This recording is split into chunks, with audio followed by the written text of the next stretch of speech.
Hola, ¿qué tal? Muy buenos días, queridos estudiantes. Me da gusto saludarlos una vez más. Estamos ya en nuestra penúltima clase de lo que estamos viendo del Antiguo Testamento, ¿verdad? Eh, Vamos a continuar en lo que nos quedamos. Empezamos ya a ver el periodo de la monarquía, ¿verdad? Y nos enfocamos a ver, en primer lugar, todo lo que tenía que ver con la vida del rey Saúl. La última clase estuvimos viendo, si lo recuerdan, estuvimos viendo sobre los pecados en la vida del rey Saúl. Y de ellos vimos la desobediencia, la vanidad, el orgullo, la falta de confianza en Dios, el odio, la actitud de matar que tuvo, ¿verdad? Ya sea el perseguir a David para quererlo matar o matar a los sacerdotes donde fue a buscar al rey David. Y por último, consultar a una divina. Todos estos pecados en la vida de este hombre lo hundieron. Un rey que realmente vivía más en la carne y no en lo espiritual. Ahora, vamos a ver, aquí vamos a continuar. Vamos a ver a David siendo preparado por Dios para ser rey.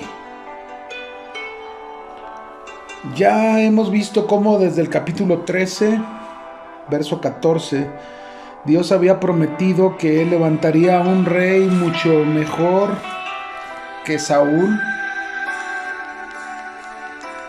Un rey que sería conforme a su corazón.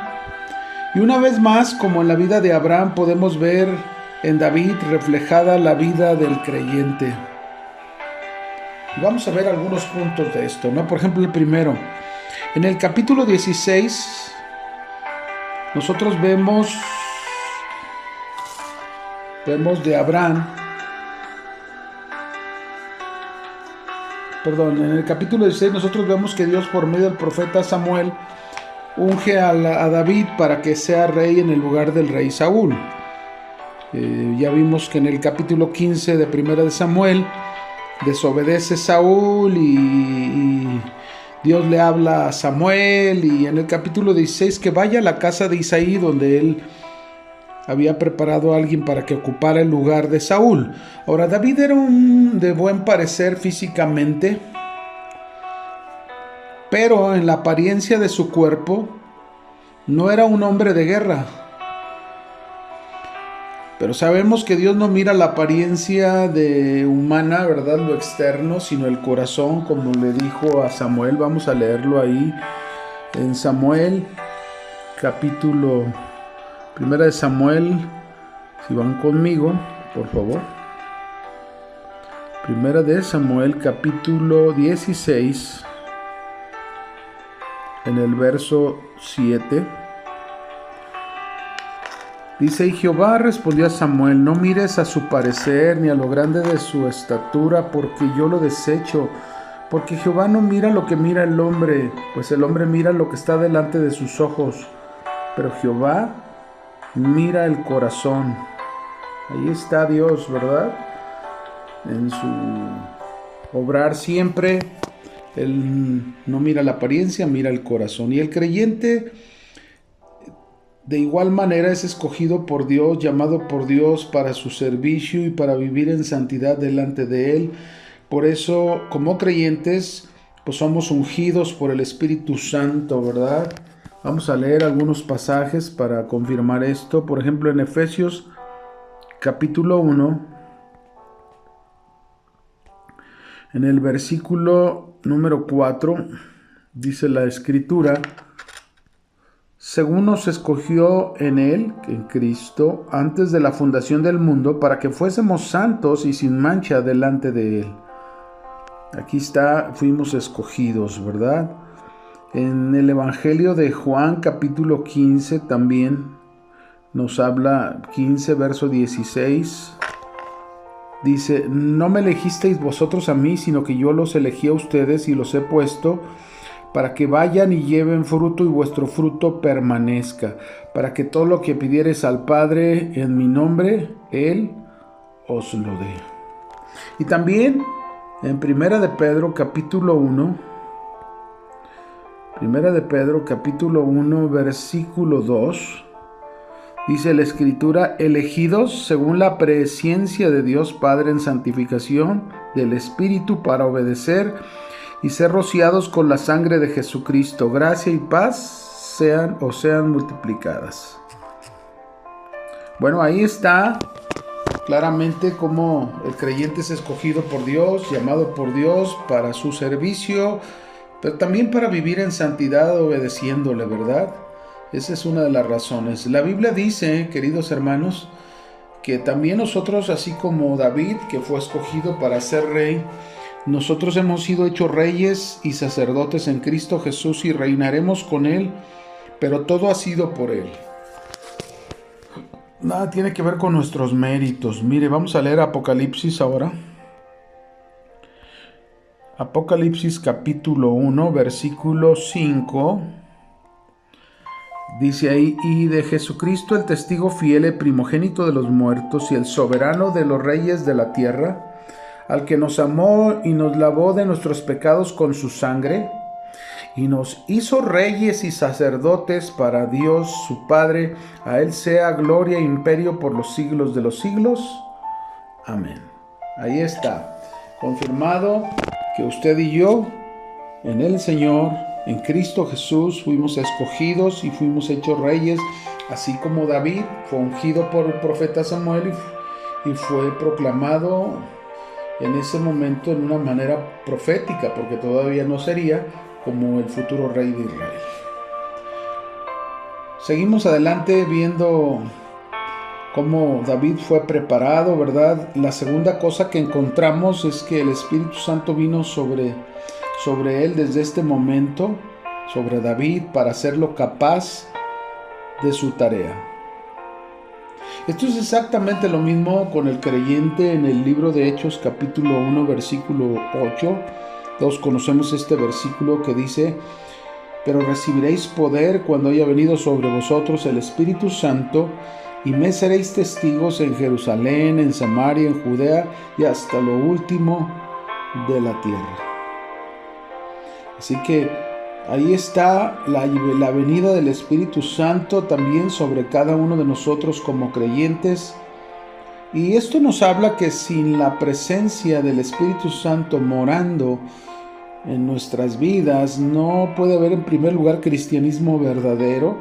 No podemos ser capaces de cumplir la tarea que se nos encomienda de predicar el Evangelio por un lado, pero también el de llegar a ser como Cristo. En 1 Corintios capítulo 12, versículo 11, nosotros encontramos 1 Corintios capítulo 12, versículo 11. Encontramos que dice: pero todas estas cosas las hace uno y el mismo Espíritu, repartiendo a cada uno en particular como Él quiere. Es decir, que también el Espíritu Santo no solamente nos ayuda a evangelizar y nos ayuda a ser formados para ser como Cristo, sino que también nos da dones, medios por los cuales nos capacita para que por medio de esos dones nosotros podamos ejercer el servicio al que se nos llama y cumplir la tarea también. En Efesios 4:12 se nos habla de los dones ministeriales, ¿verdad? 4:11 más bien, donde se nos dice que Él constituyó a unos apóstoles, a otros profetas, a otros maestros, evangelistas, pastores, todos con el propósito de capacitar a los santos para la obra del ministerio. Entonces está muy claro ahí también cómo aquí, si vuelven a observar en la preparación de David, también esto hace Dios con nosotros los creyentes. Por eso David de alguna manera también simboliza la vida de los creyentes, como lo dijimos, refleja la vida del creyente así como lo hizo Abraham. Vamos a un tercer punto que encontramos sobre esta preparación del rey David, ¿verdad? Para ejercer el reinado. David era el escogido por Dios para guiar a su pueblo y habría de ser una figura de Cristo, que habría de venir de su descendencia. En el caso nuestro, como creyentes, fuimos escogidos para ser ese pueblo que sea una figura de Cristo, que ha de venir por segunda vez. Es decir, toda la iglesia en general, somos el cuerpo, lo dice la palabra también, ese cuerpo de Cristo, ¿verdad? Debemos representarlo, somos esa figura de Él aquí en la tierra, sabiendo que Cristo va a regresar por segunda vez. Nosotros somos descendencia de Cristo en lo espiritual y llegamos a formar parte de la familia de Dios por Él. Mire lo que dice Primera de Pedro,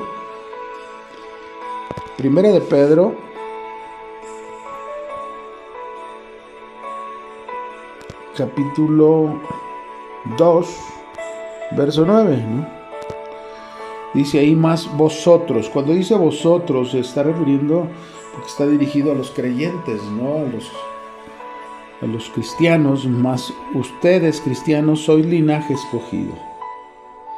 Somos un linaje escogido, una descendencia, una familia escogida, un real sacerdocio, una nación santa, un pueblo adquirido por Dios, para que anunciemos las virtudes de aquel que nos llamó desde las tinieblas a su luz admirable. Qué maravilloso, ¿verdad? Y luego en Romanos capítulo 8,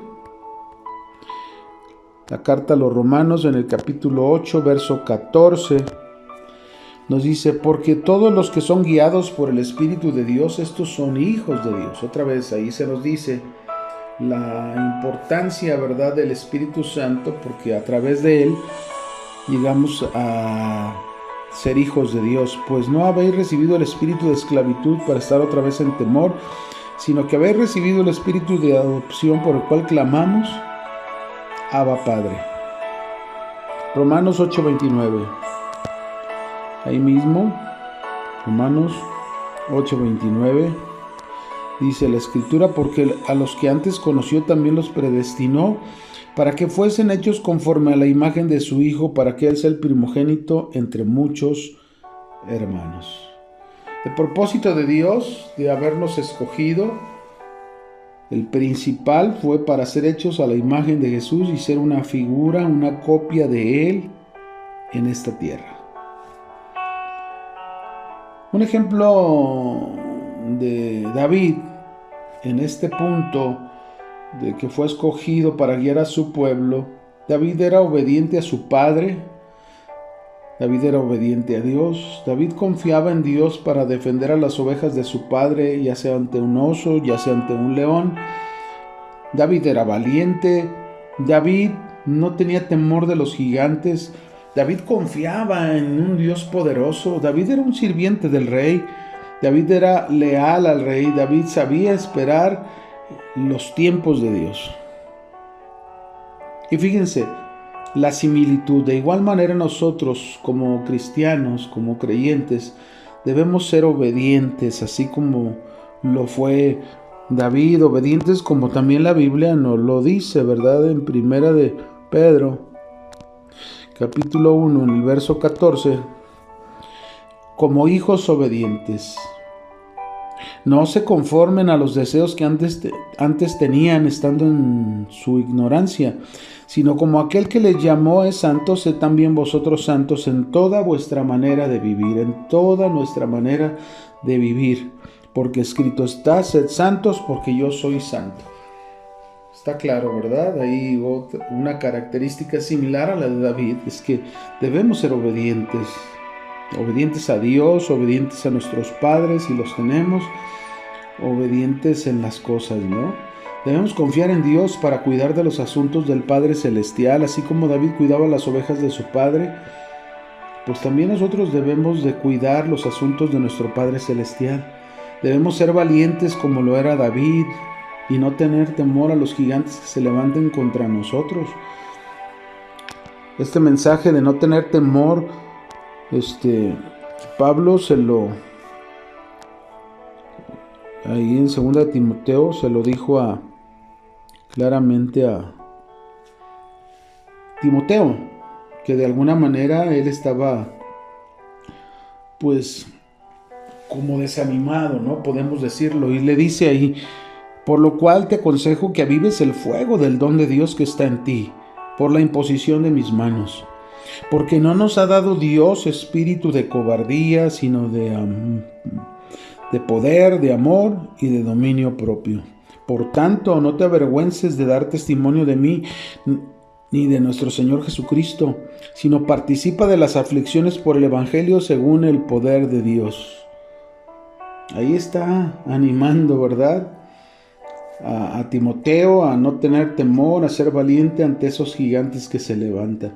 Pero también debemos ser sirvientes al rey, como también David llegó a servir al rey antes de ser rey. Josué nos dice claramente en su libro, ¿verdad? Yo y mi casa serviremos al Señor, y así nosotros debemos de servir también al Señor, con toda la disposición. Por último, debemos saber esperar los tiempos de Dios, los tiempos perfectos de Dios. Ahí está otra similitud o figura que hay del rey David con los creyentes. Vamos a la cuarta cosa de preparación en la vida del rey David. Aquí Dios dirigió a David a casa del rey Saúl cuando este era atormentado por un espíritu malo, y quien tocando el arpa, este espíritu se apartaba de él. Se dice que este espíritu enviado por Dios era de juicio hacia Saúl. Y no era una coincidencia que David fuera recomendado por alguien al rey, pues Dios era quien buscaba la manera para que David fuera aprendiendo los asuntos del rey y la guerra. Y podemos ver aquí la soberanía de Dios moviendo todas las cosas para cumplir sus propósitos. Hoy Dios ha dirigido por su Hijo, el Rey de Reyes, Jesucristo, a todos los que hemos creído en Él, a la casa y al reinado de Dios, no con el propósito como Saúl de juicio, sino con el propósito de hacernos libres de todo pecado y de la carne y del mundo, para que vivamos para Él, para hacernos diestros para la guerra, las batallas que todavía enfrentamos con el pecado, con la carne, con el mundo, con el diablo, ¿verdad? Como por ejemplo nos lo dice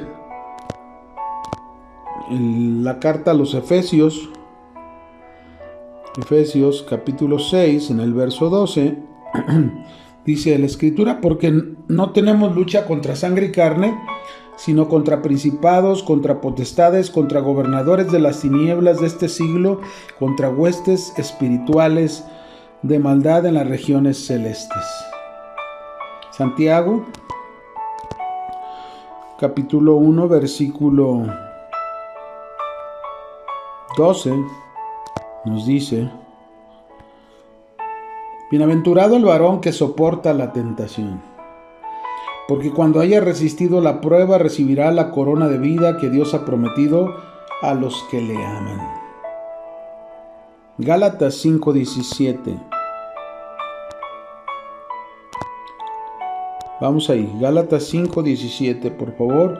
Dice: porque el deseo de la carne es contra el espíritu, y el del espíritu es contra la carne, y estos se oponen entre sí, para que no hagáis lo que quisierais.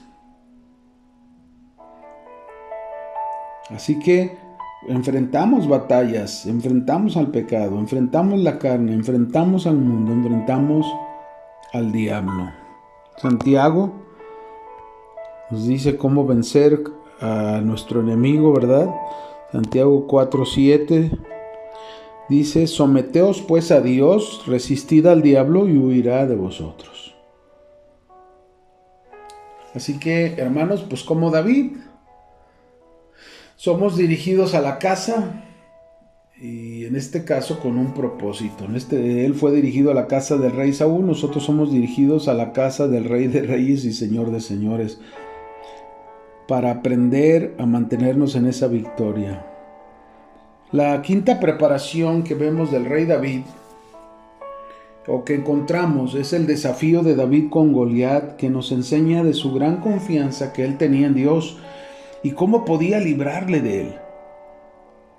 Como ya lo había vivido como pastor de ovejas, a través de enfrentar a un oso, enfrentar a un león.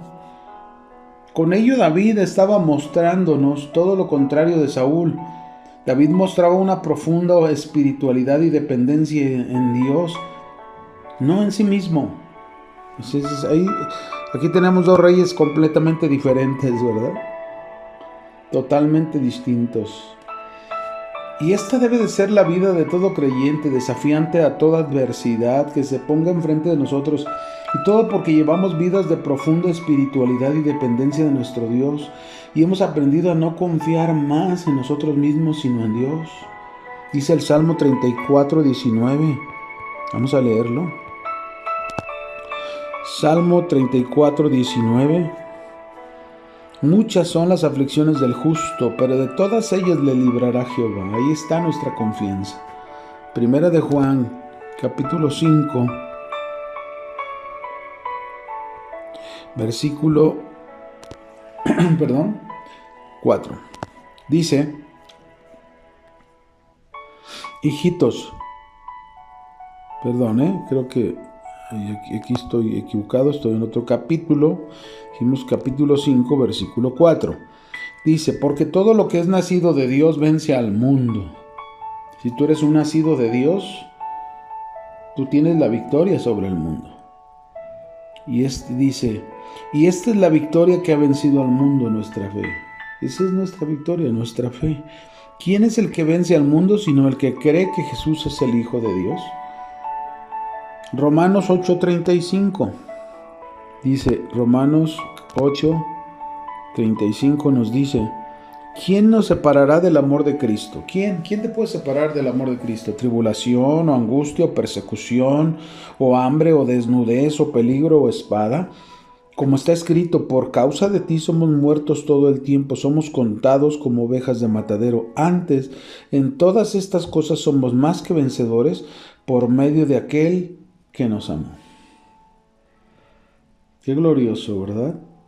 Ahí está la similitud con David que desafió a aquel gigante, y la confianza que tenía en Dios, cómo Dios podía librarlo. Así nosotros debemos de tener esta confianza que Dios nos puede librar de esos grandes gigantes que se levanten en la vida de nosotros y que quieran desanimarnos, apartarnos de los propósitos de Dios.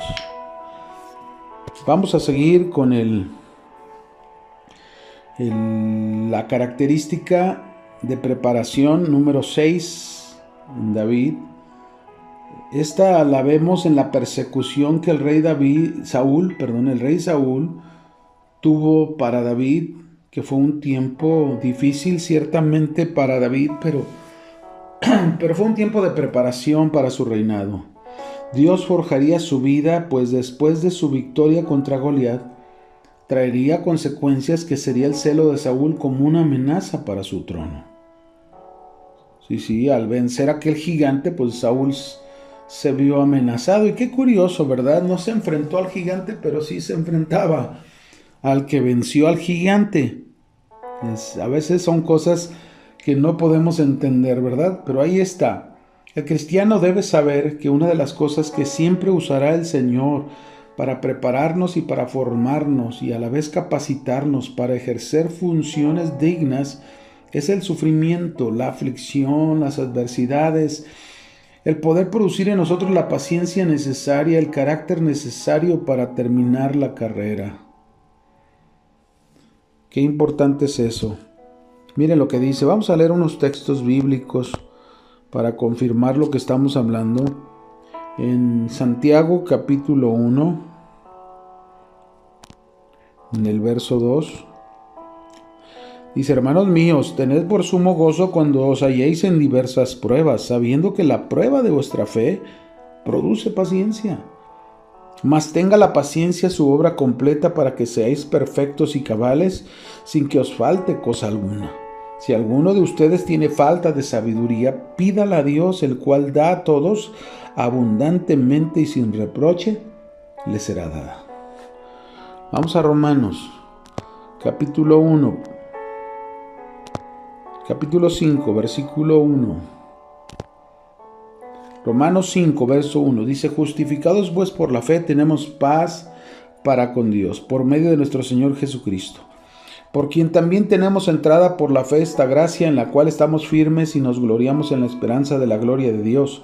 Y no solo esto, sino que también nos gloriamos en las tribulaciones, sabiendo que la tribulación produce paciencia, y la paciencia prueba, y la prueba esperanza, y la esperanza no avergüenza, porque el amor de Dios ha sido derramado en nuestros corazones por el Espíritu Santo que nos fue dado.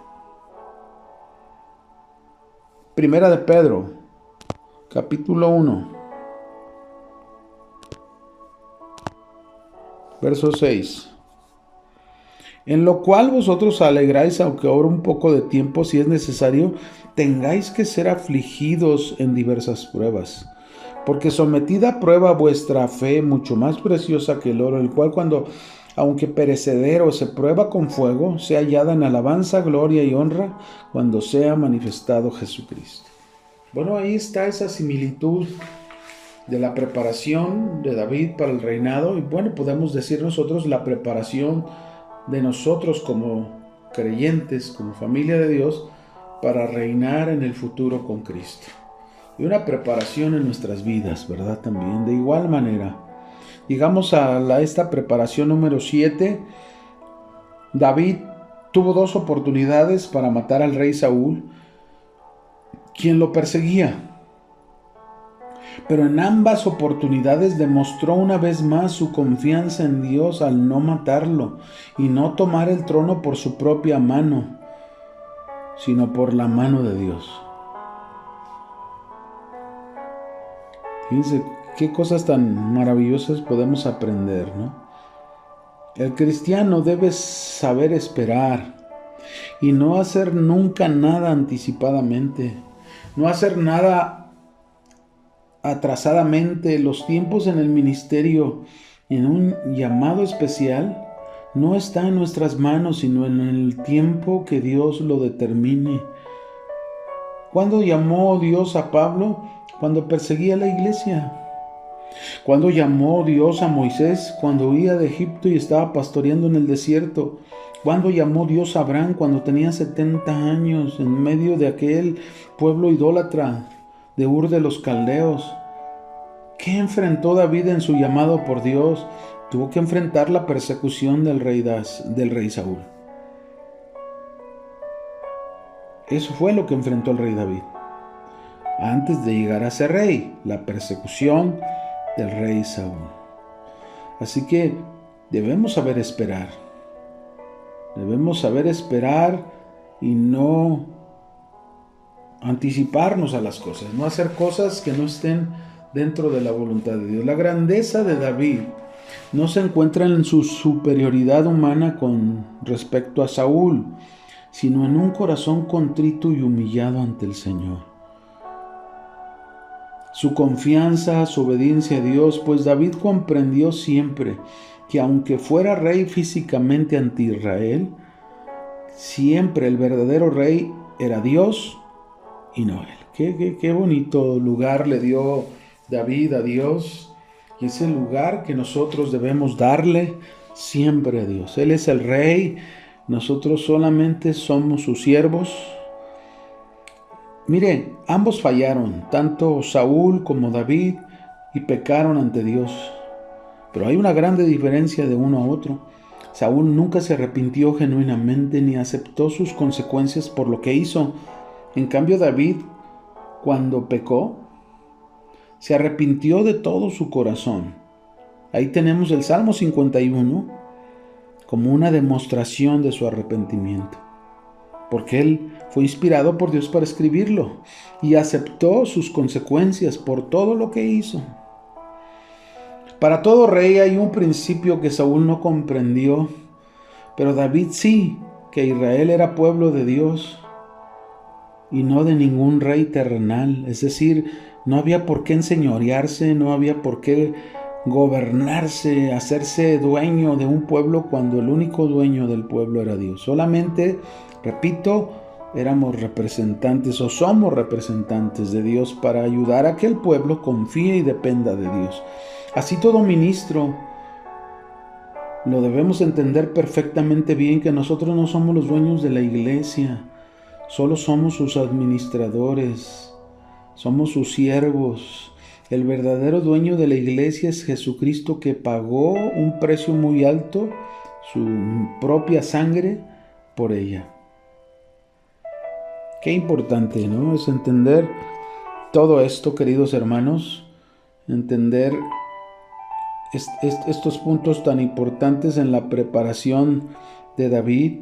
Y bueno, hermanos, como estamos ya en lo último, pues tratamos de aventajar lo más que podemos. Aquí estamos terminando el 6º periodo de la transición de Israel, esa transición de pasar de jueces a la monarquía. Ya hemos visto pues el inicio de un rey y la preparación para el siguiente rey. Todo esto lo abarca el primer libro de Samuel. Pero llegamos al 7º periodo, que es el periodo de la unión de Israel bajo el reinado de David y Salomón. El 7º periodo de la unión de Israel bajo el reinado de David y Salomón. A este periodo, a este tiempo, se le conoce como la época de oro de David y de Salomón, que no tuvo repetición alguna en el Antiguo Testamento. La expansión territorial, los ideales religiosos llegaron a un grado máximo durante este tiempo. Esto sucedió aproximadamente en el año 1000 a.C. Los libros nos hablan de este tiempo de David, que son, por ejemplo, en 2 de Samuel, del capítulo 1 hasta el capítulo 23, Primera de Crónicas, del capítulo 1 hasta el capítulo 29, de Salomón nos hablan Primera de Reyes, del capítulo 1 al 11, y Segunda de Crónicas, del capítulo 1 al 9.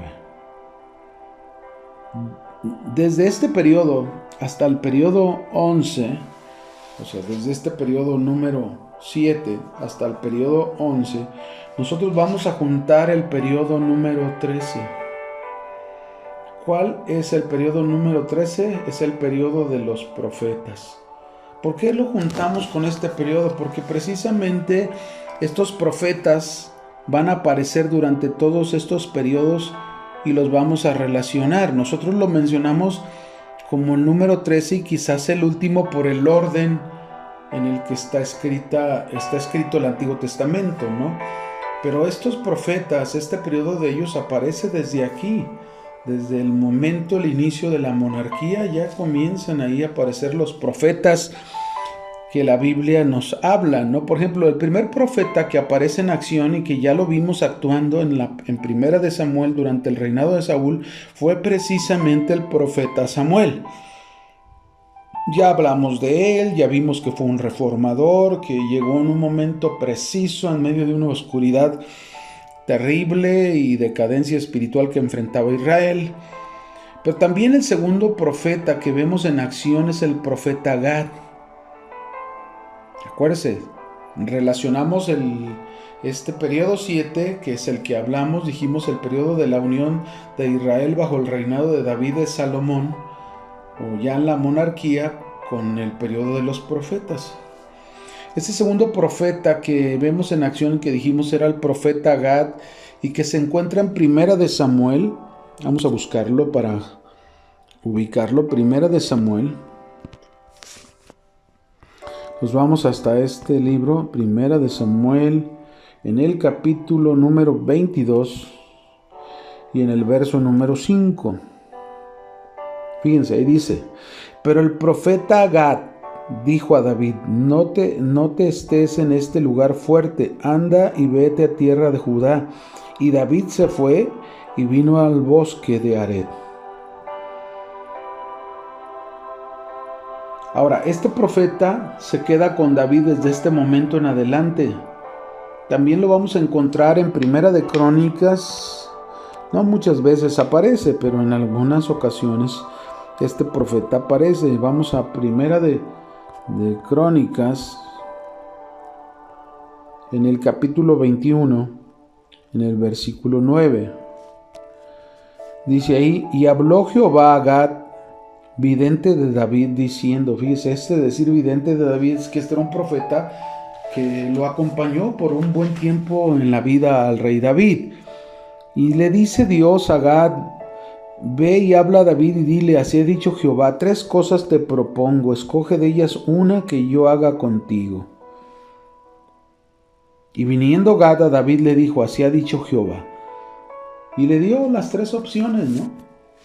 Ahí está. El ministerio principal de este profeta fue asistir por mucho tiempo al rey David. A este profeta, Gad, Dios lo usa principalmente como un instrumento para comunicar al rey ciertas revelaciones. No se nos menciona la fecha en que éste apareció a David por primera vez, pero se dice que pudiera ser uno de los alumnos de la escuela de los profetas que llegó a tener el profeta Samuel. Gad era un hombre espiritual.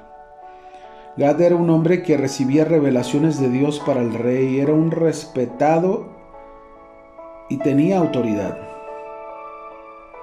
Y mire, bueno, si nosotros buscáramos una aplicación realmente, esta es la función que deberíamos de tener también los cristianos, ser hombres espirituales, ser personas que recibimos continuamente, buscamos las revelaciones de Dios, esas revelaciones que son del rey, que somos personas respetadas y personas que tenemos autoridad. Este fue el profeta Gad que le presentó a David las 3 opciones de castigo por haber desobedecido a Dios, de no contar, de no hacer censo al ejército con el que contaba, y que el rey David lo hizo. Así es, un profeta de Dios hoy aplicándolo, mis hermanos, es aquel que Dios lo va a usar para confrontar, ¿verdad?, la desobediencia de su pueblo, confrontar a los creyentes para que se vuelvan a Dios y que para que se vuelvan a sus caminos. Ahora, los esfuerzos políticos de David fueron marcados con un sello de éxito después de la muerte de Saúl, pues en menos de una década todo Israel acudía en apoyo de David, quien comenzó su reinado, no solo el pueblo pequeño del reino de Judá. Vamos a ver algunos ejemplos, ¿no?, en las escrituras.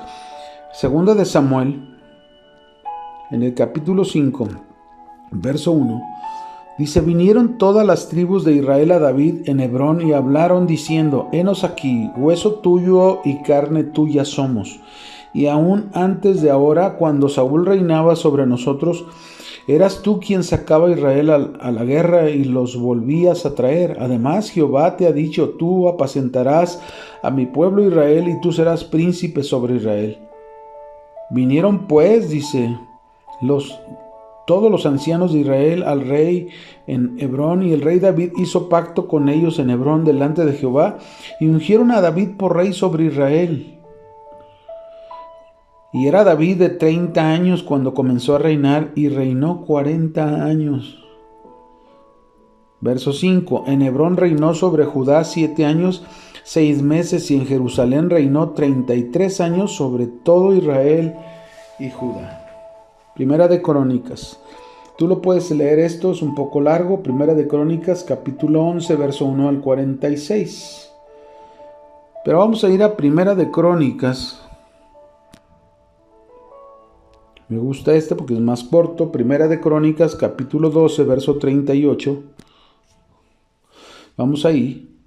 Y dice, todos estos hombres de guerra dispuestos para guerrear vinieron con corazón perfecto a Hebrón para poner a David por rey sobre todo Israel, y asimismo todos los demás de Israel estaban de un mismo ánimo para poner a David por rey, y estuvieron ahí con David 3 días comiendo y bebiendo, porque sus hermanos habían preparado para ellos. También los que les eran vecinos hasta Isaacar y Zabulón y Neptalí trajeron víveres en asnos, camellos, mulos, bueyes, provisión de harina. Bueno, hubo abundancia, ¿verdad? Ahí a la hora de reconocer a David sobre todo el reino, ¿verdad? Sí, es maravilloso. Dice cómo este hombre se ganó el cariño de todo el pueblo, la aceptación de todo el pueblo, que así debe de ser con un pastor, con un ministro. Realmente los siervos de Dios se ganan el corazón de la iglesia sirviendo, mostrando la autoridad en lo que hacen. Se dice que mediante sus éxitos militares, David pronto controló el territorio existente entre el río de Egipto y el golfo de Acaba, hasta la costa fenicia y la tierra de Hamad. El respeto internacional y el reconocimiento que David ganó para Israel no fue desafiado por poderes foráneos, por pueblos extranjeros, hasta el final de los últimos años de Salomón. Qué cosa bonita, ¿no? O sea, David, como el nuevo rey de Israel, se distinguió como un caudillo religioso, aunque fue denegado por Dios para el privilegio de construir el templo. O sea, Dios no le permitió construirlo a él por ser un guerrero. David fue muy cuidadoso, procurando ser guiado por el Señor en cada paso de la toma del poder real en Israel. Tan pronto como fue hecho rey de Judá, actuó como rey, recompensando a los que habían sido fieles al rey anterior. David aquí nos muestra cómo era obediente a Dios sin tener que cuestionarlo o negarse a hacer todo como Dios le estaba ordenando. Además, era guiado por lo que Dios determinara para él y los asuntos de la nación. Así nosotros, queridos hermanos, de igual manera debemos obedecer y ser guiados por Dios de esa misma forma, siendo obedientes a Dios. ¿Qué tan obediente eres tú a Dios? Lo primero que encontramos sobre lo referente al rey David en el texto de Primera de Crónicas, del capítulo 1 hasta el capítulo 9, verso 44, vemos todo el fondo genealógico. Primero se nos presenta la descendencia desde Adán hasta Abraham y sus hijos, del verso 1 al 28 de este capítulo 1 de Primera de Crónicas. Segundo, se nos presenta la descendencia de Ismael, el hijo de Abraham, con la sierva, del verso 29 al 33. Tercero, se nos presenta la descendencia del único hijo de Abraham, Isaac, y la descendencia de su hijo Esaú. Cuarto, se nos presenta la descendencia de Israel, Jacob, otro hijo de Isaac, segunda de Crónicas, capítulo 2, verso 1 al 2. Luego se nos presentan las 12 tribus de Israel, que fueron Rubén, Simeón, Leví, Judá, Isaacar, Zabulón, Dan, José, Benjamín, Nepstalí, Gad y Aser. Quinto, tenemos la descendencia de Judá en los versos 3 al 12, donde llegamos a Isaí.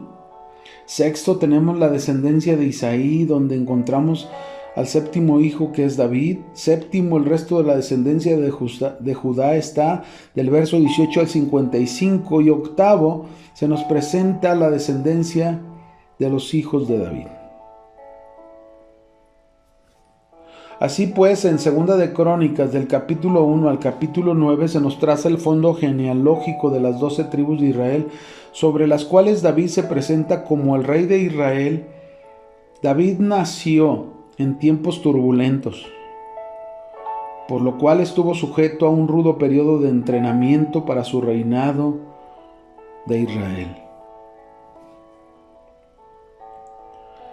Y bueno, yo creo que aquí nos vamos a quedar, queridos hermanos, en esta clase, y pues la penúltima, y esperemos en Dios hasta donde alcancemos en la siguiente clase. Y bueno, vamos a dar fin ya a esta clase del Antiguo Testamento en este trimestre. Me da gusto saludarlos. Demos gracias a Dios por lo que Dios nos ha enseñado, pero también agradezcamos obedeciendo y haciendo las cosas como Dios nos manda que las hagamos. Les mando un saludo y un abrazo de mi parte. Les amamos en el Señor y cuídense mucho, que estén bien. Dios les bendiga.